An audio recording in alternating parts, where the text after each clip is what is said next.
going to talk today about how to efficiently and effectively create a meal plan. And we're going to do it by setting some goals. So that's where you got to start first so that it is effective and efficient, right? But let me tell you a little bit of story about me, my backstory, so you know where I'm coming from and why this is important to me. So I have tried all the diet plans and programs out there. If you've caught the series 1, so this is part 2 of a series, of a 4-part series. If you caught part 1 in the blog, I mentioned how I am part sloth. I am actually an inner lazy person. I would love things just handed to me and people just tell me what to do and I will do it. And life doesn't really work that way. But there are a lot of things out there now that will make it very convenient for you to just pick stuff up and go with it. And so that's where I was at. I did a number of plans where you just got prepackaged food, or you just had to count certain amount of points that you had to stay within range for the day, or you cut out whole macronutrient groups, like you cut out carbs. And your body's designed to have all those things, so although it may produce results, it doesn't last. And that was my case. So I tried all these things, I got some results, but I didn't learn how to properly nourish my body, and so it didn't last. So right from the get-go, I kind of set myself up for failure.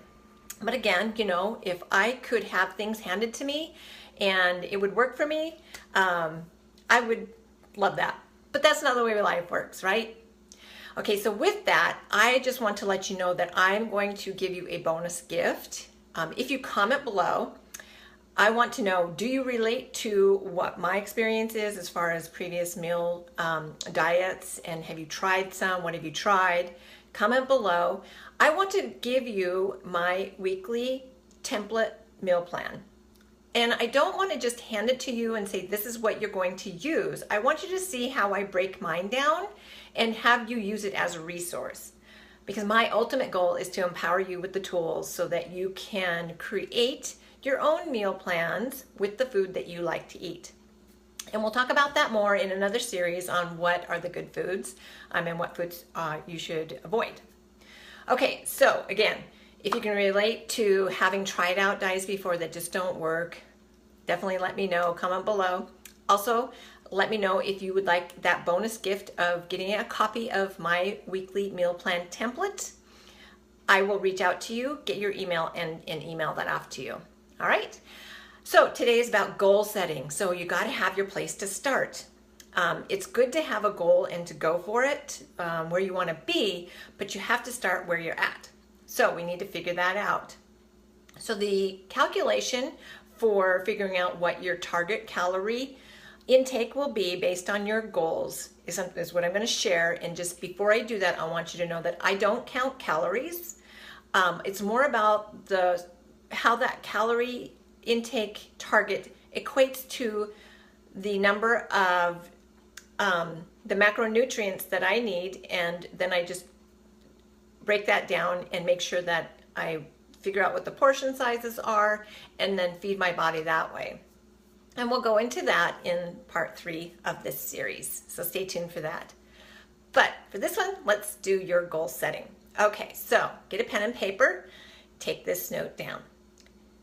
Current weight, take your current weight times 11, and that is for a sedentary lifestyle. That is going to be your baseline calorie intake. So if you don't currently exercise, if you don't have an active job, then that's where your minimum baseline calorie intake should be to sustain your body's needs.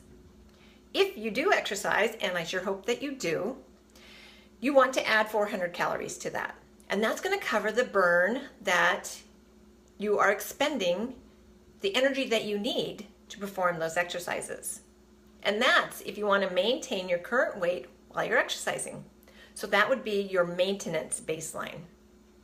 Now, if your goal is to lose weight, then you need to subtract 750 from that. Don't go below 1200.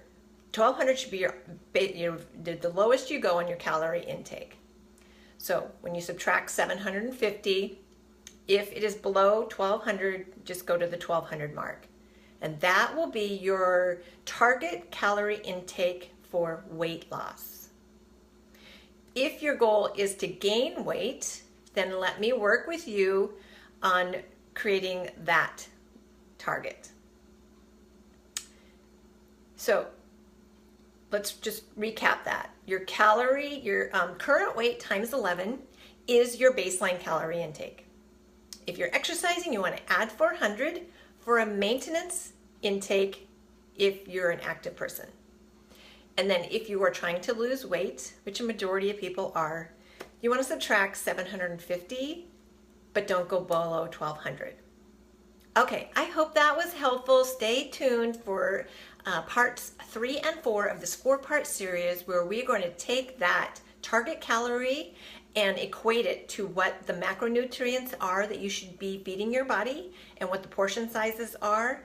Again, comment here. I will give you my weekly meal plan template, and I will start helping you to build your own meal plan. That is my goal, to empower you. All right, everybody, Louise Endes bringing this to you so you can start your journey of living fit every day. Have a great day.